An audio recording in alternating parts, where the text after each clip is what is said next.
Start. Nagaland विधानसभा के 5 सदस्यों ने संविधान के अनुच्छेद 226 के अधीन रिट याचिका फाइल की है, जिसमें उन्होंने प्रथम प्रत्याशी अध्यक्ष नागालैंड विधानसभा, द्वितीय प्रत्याशी सचिव नागालैंड विधानसभा और तृतीय प्रत्याशी नागालैंड राज्य को प्रथम प्रत्याशी द्वारा पारित आदेश को जिसकी प्रतिलिपि उपाबंध 6 के रूप में संलग्न की गई है, रद्द करने, प्रत्याहृत करने या उसको प्रभावी करने से प्रवर्तित रहने के लिए निर्देश देने हेतु परमादेश की रिट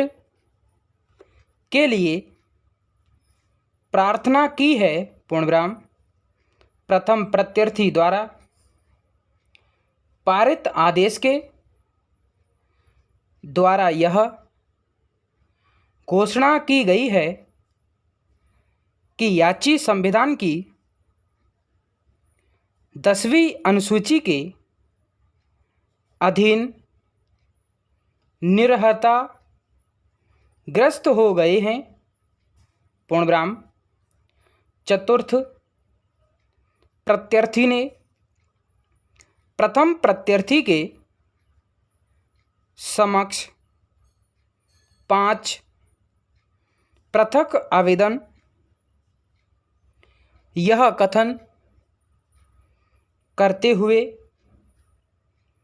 फाइल किए हैं कि यह विश्वास करने के लिए युक्तियुक्त आधार हैं कि इस बारे में प्रश्न उद्भूत हुआ है कि क्या 5 विधानसभा सदस्य संविधान की 10वीं अनुसूची के अधीन निरर्हताग्रस्त हो गए हैं और उन्होंने कांग्रेस दल से दल परिवर्तन कर लिया है और इसलिए वे 10वीं अनुसूची के पैरा 2 के अधीन निरर्हताग्रस्त हो गए हैं, कि 5 विधानसभा सदस्यों ने पृथक कथनों पर हस्ताक्षर किए हैं, जिसमें वे कांग्रेस दल के अन्य विधानसभा सदस्यों के साथ अपने राजनीतिक दल में विभाजन कारित करने के लिए सहमत हुए हैं, किंतु विधानमंडल दल के सदस्यों के 1/3 सदस्यों की अपेक्षा के जो 10वीं अनुसूची के पैरा 3 के अधीन आज्ञापक हैं, अभाव में कोई विभाजन नहीं हुआ है और उन्होंने प्रथम प्रत्यर्थी से विधानसभा सदस्य को संविधान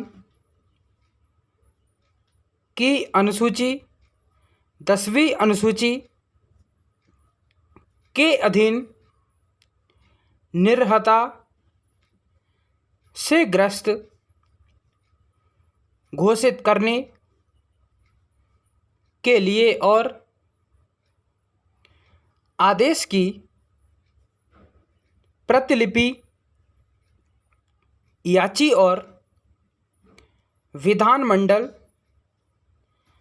दल के संबंधित नेता को परिदत्त या अग्रेसित करवाने के लिए प्रार्थना की है। पूर्णविराम 5 विधानसभा सदस्यों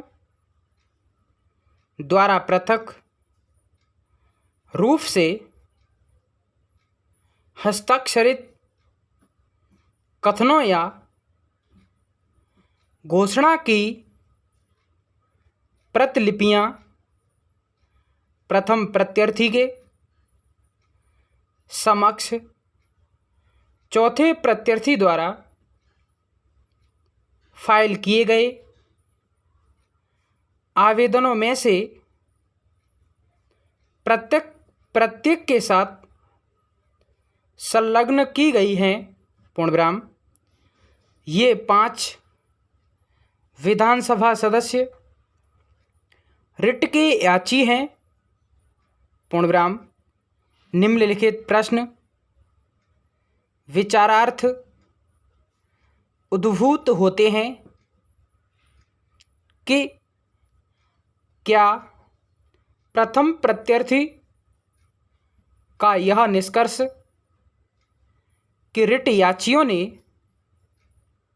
निरर्हता उपगत की है, अनुचित है क्योंकि उनके समक्ष यह दर्शाने के लिए कोई सामग्री नहीं थी कि याचियों ने अपने राजनीतिक दल की सदस्यता स्वेच्छा से छोड़ दी थी और सामग्री केवल यह उपदर्शित करती है कि उन्होंने विभाजन करना स्वीकार किया था। पूर्णविराम इसलिए 10वीं अनुसूची का पैरा 2 लागू नहीं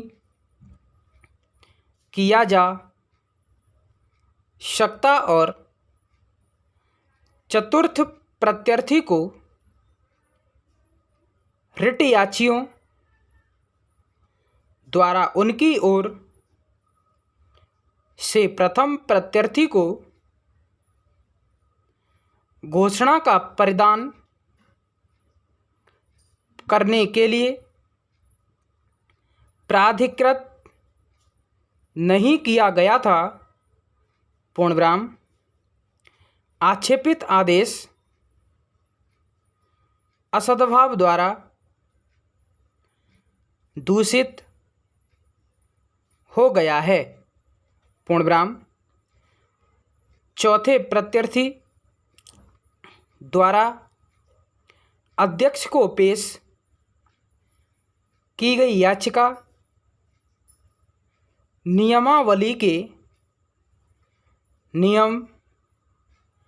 6 के अनुरूप नहीं थी। पूर्ण विराम, स्टॉप। वीडियो अच्छी लगी हो तो लाइक शेयर एंड कमेंट करें, सब्सक्राइब करें, बेल आइकन दबाएं जिससे अब तक नोटिफिकेशन पहुंचता रहे। धन्यवाद।